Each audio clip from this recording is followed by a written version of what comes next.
in the midst of a huge transformation where our peers, communities, and workplaces are all really melding into one. Welcome to Reimagining Company Culture. My name is Christina Giordano, she, her, and hers, and I am the Senior Partnerships Manager here at AllVoices. Today, I am very excited to welcome our next guest onto the interview series, Blessing Buraimoh. She is the Head of Diversity and Inclusion for EMEA Workforce Advisory at JLL. Blessing, thank you so much for being here. If you want to share a little bit about yourself for our listeners, including your pronouns, and when you were younger, do you remember how exactly you answered the question, what do you want to be when you grow up? Thank you, Christina, and thank you so much for inviting me. I'm really looking forward to the conversation. So my name is Blessing Buraimoh. I am based in the UK. I am the head of diversity, equity, and inclusion for EMEA region at JLL. So my focus is working with clients and helping them to progress on their DI strategy. My pronouns are she and her. And with regards to the question on when I was younger, what do I want to be when I grow up? Christina, the answer is teaching. I wanted to be a teacher when I was little. And this is probably from a very young age, I would say, right about the age of sort of 7 or 8. I was already thinking about what I wanted to be, and it was teaching. And I'm not quite sure, looking back now, I'm not quite sure where I got that inspiration. And it could be because I would go to school and I would watch my teachers and they really inspired me. And I thought, I want to be like that. I want to do what she's doing. I want to do what he's doing.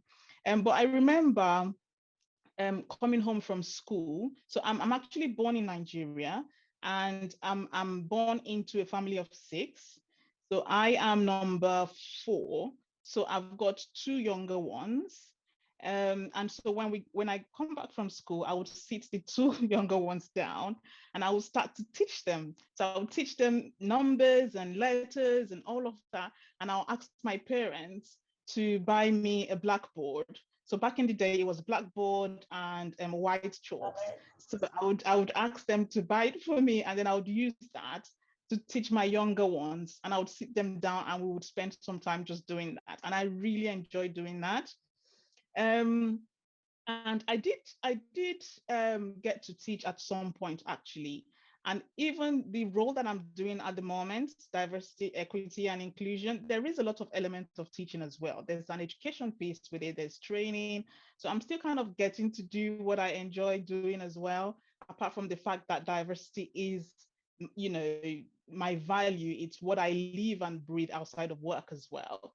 Um, but so after finishing primary school, secondary school, I went to uni. And in Nigeria, there's this national program that when you finish uni, you do a 1-year volunteering program. And it's an opportunity for you to gain work experience.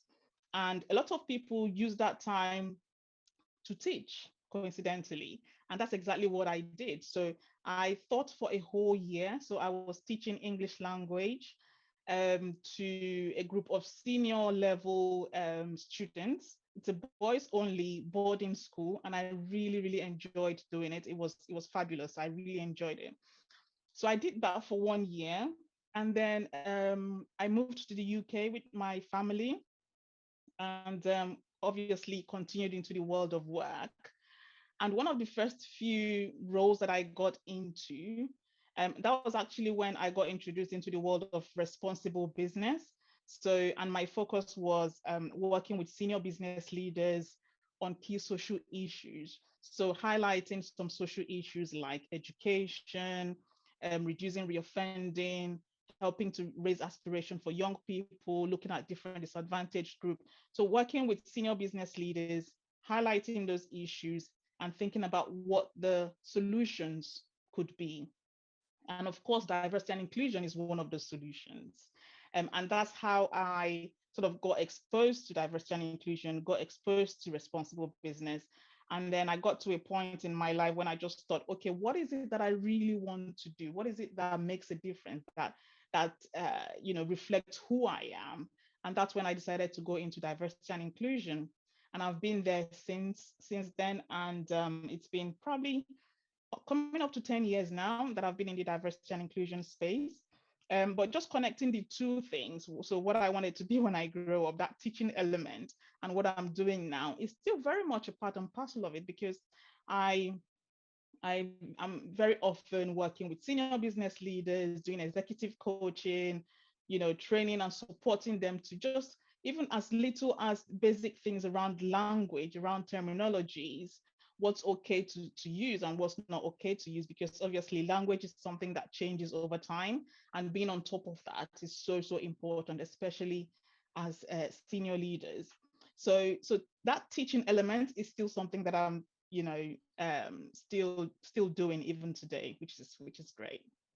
I love that. Thank you so much for sharing your kind of journey to this work as well. I feel like this is something, like you said, that you live inside and outside of work day to day. And I think when we're talking about, creating an inclusive workplace or helping coach senior business leaders and also folks who work with JLL about their kind of equity strategy too, we're talking about company culture, how people feel when they are at work. Are they supported to do their best work?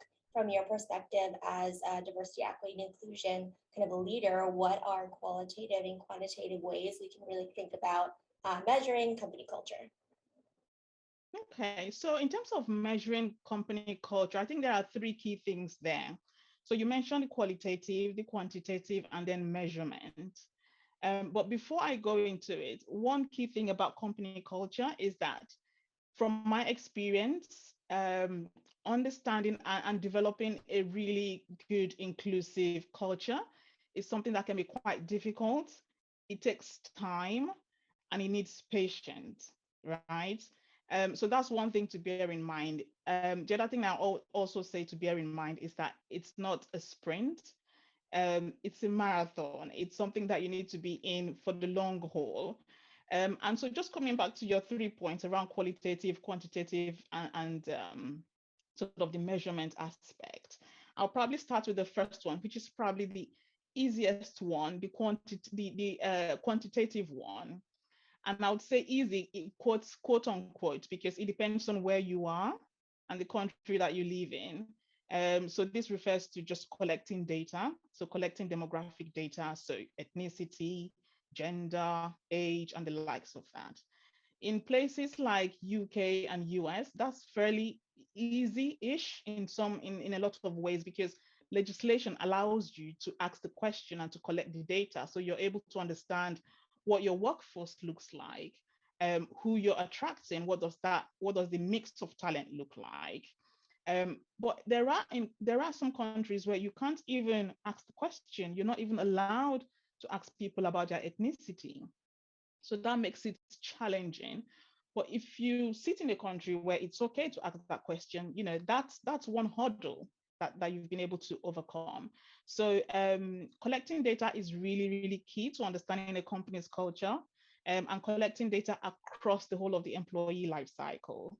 So thinking about data around who you attract, was the mix of talent there, who you then recruit in the end, what's the mix of the talents there, what's the demographic, what does that look like, who are the individuals progressing within the organization, again, what does the mix of talent look like.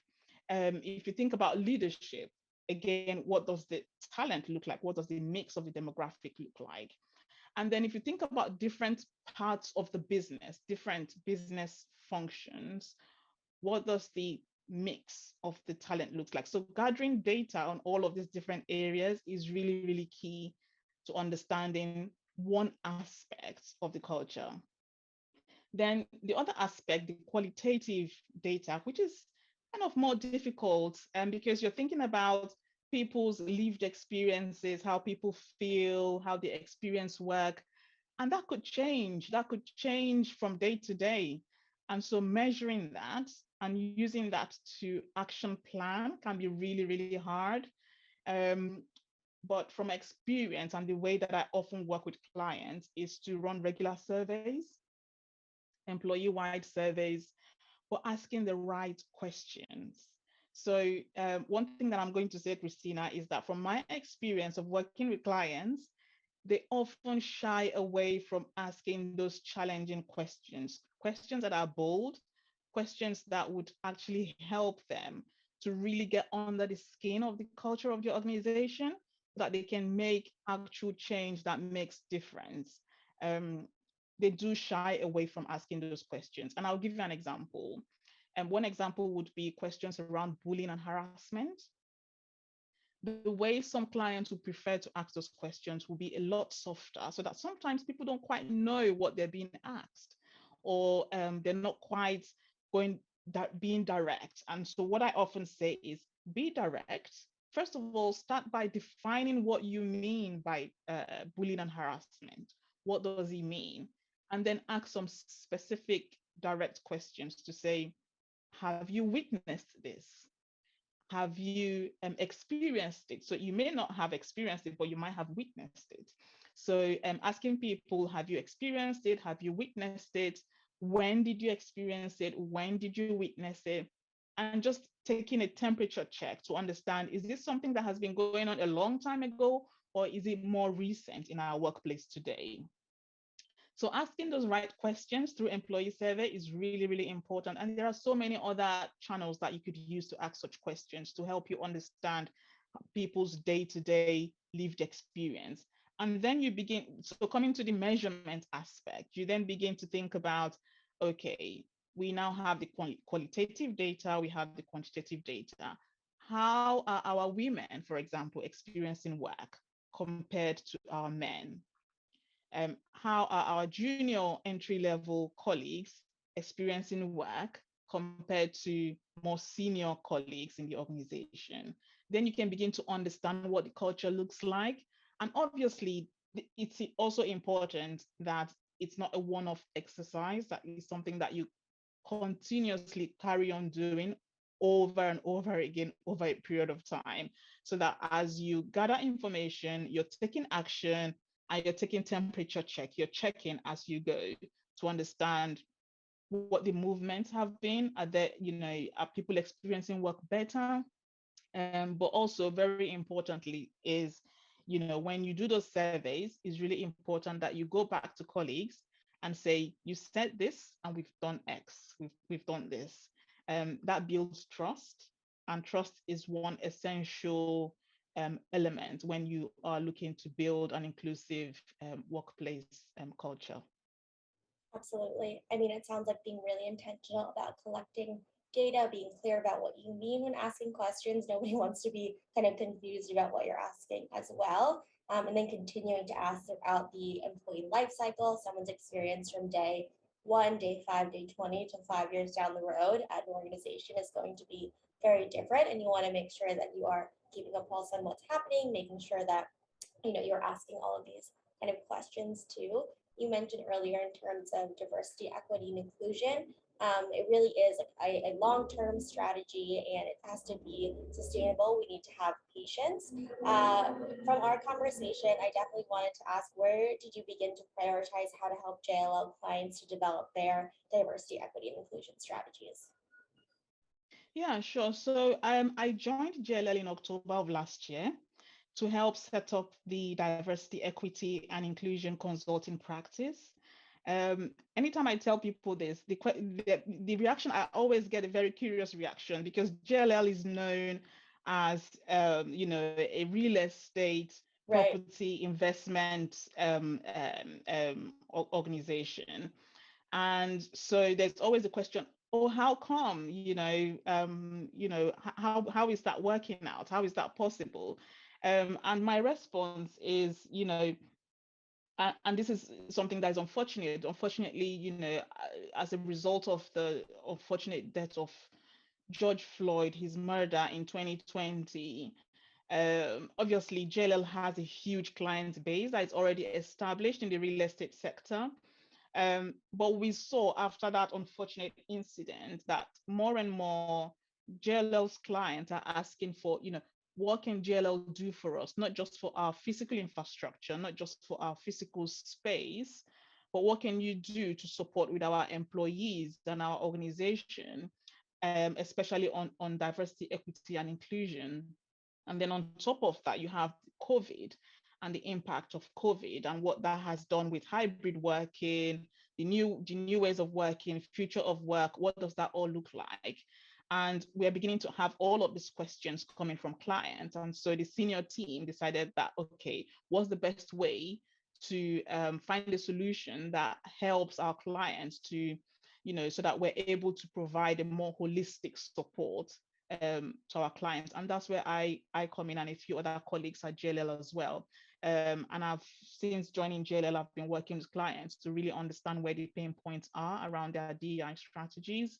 And then obviously how to sort of move their agenda forward. And one thing that I do find is that the diversity, equity, and inclusion journey, I would say, it's a little bit far behind. I wouldn't say far behind, but a little bit behind the curve compared to other sectors. So real estate does have a bit of way to go when it comes to diversity and inclusion. And if you take something like ethnicity pay gap, for example, it's not mandatory in the UK, but there are lots of organizations and clients that I've worked with that have gone ahead and voluntarily report on the ethnicity pay gap. Not a lot of employers in the real estate have done that. Just a small handful have gone ahead and published their ethnicity pay gap. And actually, I would say that JLL is one of those employers that have done that, which is fantastic. And so it's about how do we ensure that we are working with clients in the real estate to move the dial on this and support more employers to follow in the same sort of direction.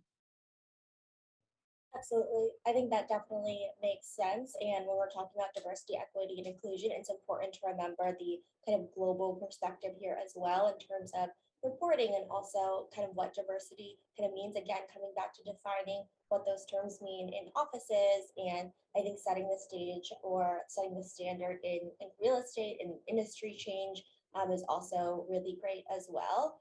Digging in a little bit, kind of once you identify pain points and you're working with leaders, can you share some examples of how you create awareness and provide that education across different areas in equity work with JLL clients? Yes, absolutely. So I think the role that senior leaders have to play when it comes to diversity, equity, and inclusion is really, really important. Obviously, one thing that I always say is that the work of diversity, equity, and inclusion is the role of everybody. It's everybody's job to ensure inclusion in the organization. But I think that the role that senior leaders play is really, really key in setting the tone. So earlier we talked about the culture of an organization. Senior leaders in themselves, so senior leaders, line managers, just those two sort of group of people alone have the power to set the tone and the culture of the whole organization, right? And they do that by what they say, the types of things they say, the types of things that they don't say. So if, for example, you had a senior leader who would openly say they've got to do the school run at 3 p.m. And they've got to leave a meeting because they've absolutely got to go and do that, right? You have a senior leader who does that. What that effectively does is that it empowers other people in the organization to feel comfortable to be able to say they have responsibilities outside of work that they're committed to, and they need to sort of support those commitments outside of work. That in itself is empowering. So one of the ways that I've been working with senior leaders is helping them to understand the power that the level of seniority comes with, and the importance of actions, but also the importance of inactions as well. So when you see things, when a senior leader sees things that shouldn't be going on in the workplace and they don't say anything, they don't speak up, that in itself speaks volume as to what's acceptable in the workplace and what's not acceptable. So I do this through executive coaching. So one-to-one sometimes, other times group executive coaching sessions as well. The other thing I also do, especially when I'm working with senior leaders that are quite a little bit on the fence, they're not quite convinced as to why this is important, I would go ahead and share what their competition is doing. So I would say, do you know that that company, this is what they're doing, this is the statement they've put out, these are the actions that they're taking to show that actually it's not just words, they're also following it up with actions as well. And I have found that that tends to work when senior leaders see that actually other employers are doing something, especially employers within their sector, so a competitor, that tends to shift the dial a little bit from my experience. Oh, absolutely. I think that this is something we're seeing a lot of kind of companies and leaders lean into because employees, this is something that they're asking, and potential employees as well in the interview experience too, and that modeling behavior from senior leaders. I appreciate that point around inaction sends a message just as much as action too, and the behavior that you're celebrating as well in terms of kind of things that we want to really acknowledge in the workplace too and continue to do better at is breaking the bias. And I bring that up because we are in March 2022, Women's History Month, International Women's Day just passed as well. And breaking the bias and promoting gender equity is something we want to promote year round. I want to ask, how can JLL clients really lean into breaking the bias in their equity journeys? Yeah, sure. I think most clients that I've been working with, obviously, as you said, it's really important that they don't just do lots of activities and make statements in the month of March and then not go on to follow it up. It's one thing that I have learned is that a lot of clients at this time, they have communicated a lot of the work that they're doing. Some clients have kind of toned it down a little bit because of all the issues happening at the moment with the unfortunate Ukraine situation. But I also have found that they have amped up their strategy. So setting targets, setting gender targets, which is great. But one thing that that I have started saying is that employers need to take time to stop and take a stock check of programs that they've been doing, what's working, what's not working. Are they actually breaking the bias in their recruitment system? Are they actually breaking the bias in within the culture of their organization in terms of some of the biases that we know exist? And there is this ad campaign that was recently launched earlier this week as part of International Women's Day. The ad talks about a few sentences and a few sort of questions that when you ask the question, the response very often is a biased one. And so it's a really good opportunity for people to stop and think about your thought process and whether that's biased. So one example is, the statement, someone is crying in the boardroom, right? So when you make that statement, who do you think that person is? Did you think it was a male or did you think it was a female, right? Um, and that's kind of how our biases work, and that happens with everybody. We're all wired to work in that way. And I thought that was a really brilliant ad campaign to help think about biases. So that's one thing that a client is doing, which is really, really good.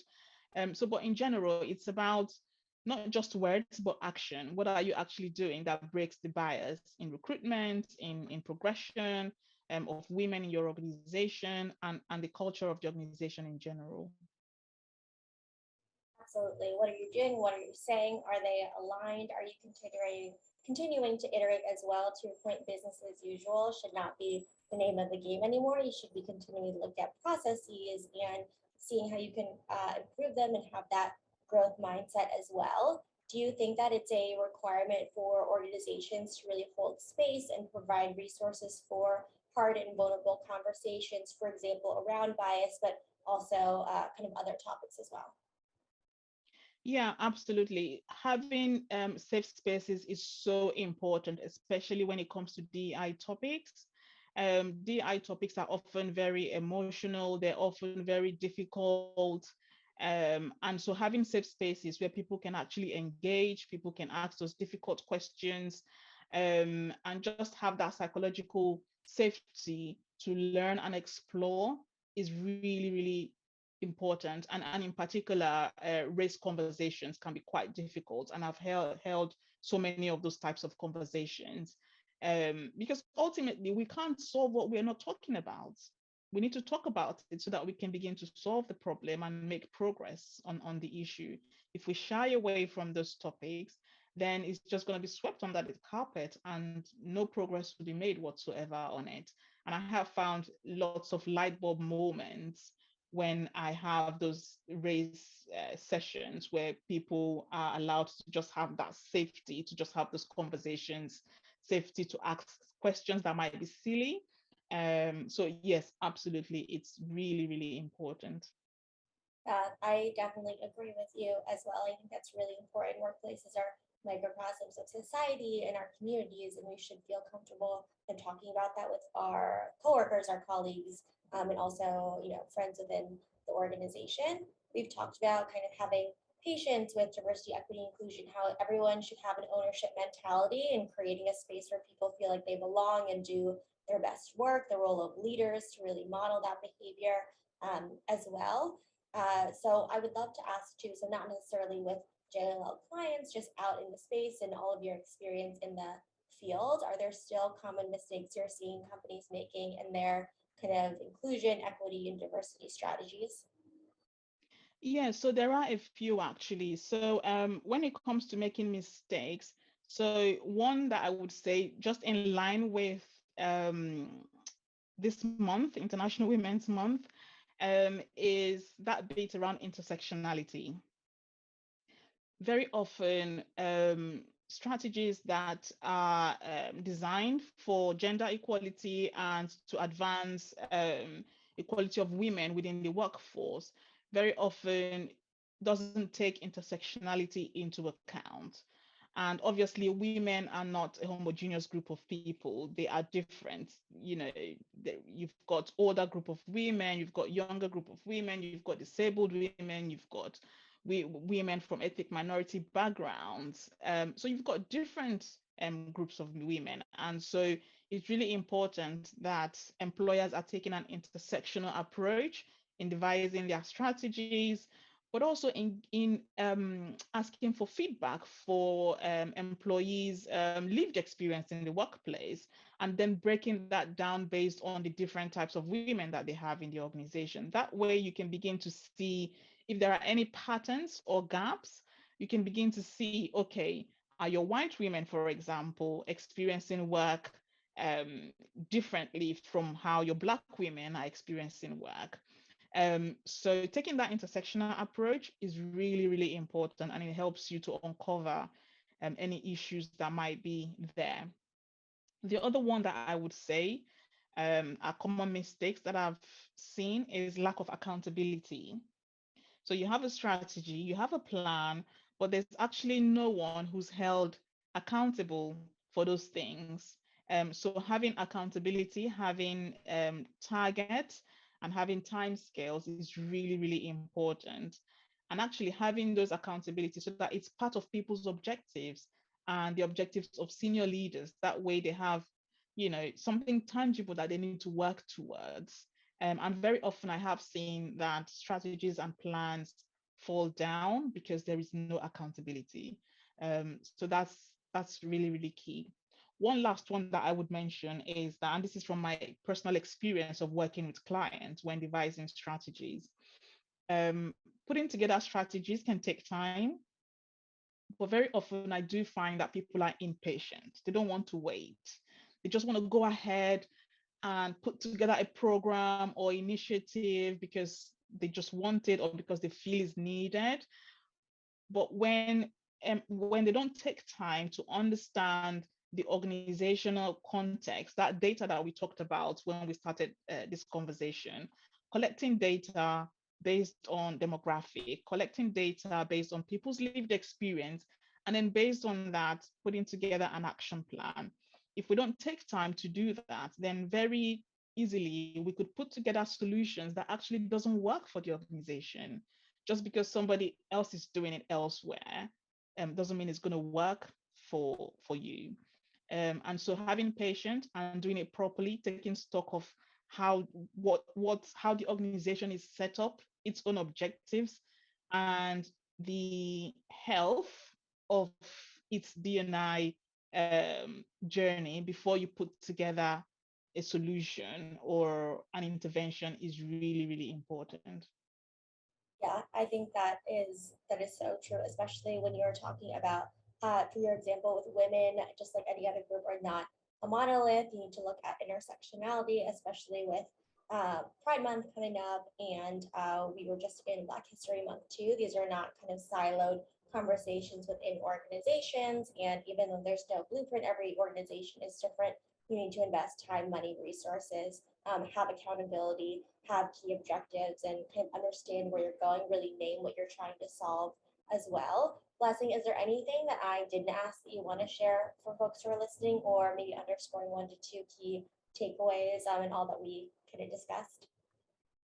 Yeah, so the only other thing I would say is just, a message to just say inclusion starts with each and every one of us, regardless of who you are, regardless of whether you're part of a majority group or a minority group, or where you sit in the organization, whether you sit in a senior role or a junior role, everybody has a role to play in ensuring that the organization or the teams where they work in is inclusive. So it's all our role, and we need to do our bit, really.